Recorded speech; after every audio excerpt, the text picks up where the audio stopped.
use Gauss-Jordan elimination to demonstrate that the given system of equations has no solution. Okay, so here's your system of equations, and it asks you to use Gauss-Jordan elimination to prove that this system of equation has no solution. So Gauss-Jordan elimination means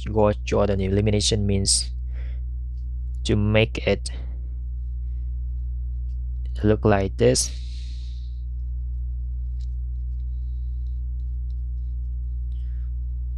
So you will have the diagonal line of 1, and all the entries below the 1 will be 0. Okay, so that's what the Gauss-Jordan elimination means. Okay, first of all, you need to put this equation into a matrix. Basically, you just take the leading coefficient of x, y, and z, and the right side, the value of the right side of the equal sign into a matrix. And then, so here's my pivot. Rewrite the first row. Okay, so since this is my pivot, I need to make this 0 and 0. So let's do the second row first. In order to make this become 0, I need to multiply the first row by -2 and add it up onto the second row. -2 times 1, -2 plus 2, 0. -2 times 2, -4 plus 0, plus 4, 0. -2 times 4, -8 plus 3, -5. -2 times -2 times 2, -4 plus 1, -3. Now to make this one become 0, again multiply the first row by -1 and add it up onto the third row. -1 times 1, -1 plus 1, 0.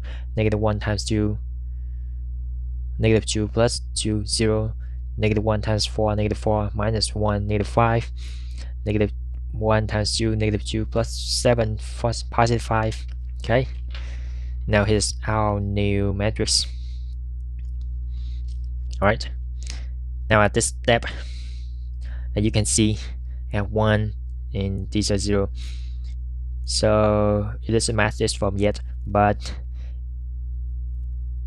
I'll explain it later. So take a step further. If you subtract this together, let's see what happened. Okay, so rewrite the first row, second row, and for the third row, I'm going to multiply second row by -1 and add it up onto the third row. 0, 0, 0, 0. Okay, -1 times -5, positive 5, minus 5, 0. -1 times -3, positive 3, plus 5, positive 8. Okay, now you see that we have 0x, 0y, 0z equals 8. Does that make sense? 0 equal 8? It doesn't make sense, right? So we can conclude that the system has no solution because it's mathematically wrong. 0 cannot equals 8. Okay, and although it doesn't match this form, but our goal is to get the one in diagonal line and below 1 and the entries below 1 with 0, and the main purpose of this one is to rule the system of equation has no solution. So this is good, as long as we don't have the one right here, but still good because we'll prove that the system has no solution. Hope that makes sense. That's it. If you find the video is helpful, feel free to give it a like, share, and subscribe to my channel in order to receive the most current videos. Don't forget to hit the bell so that you won't miss anything. I'll see you next time.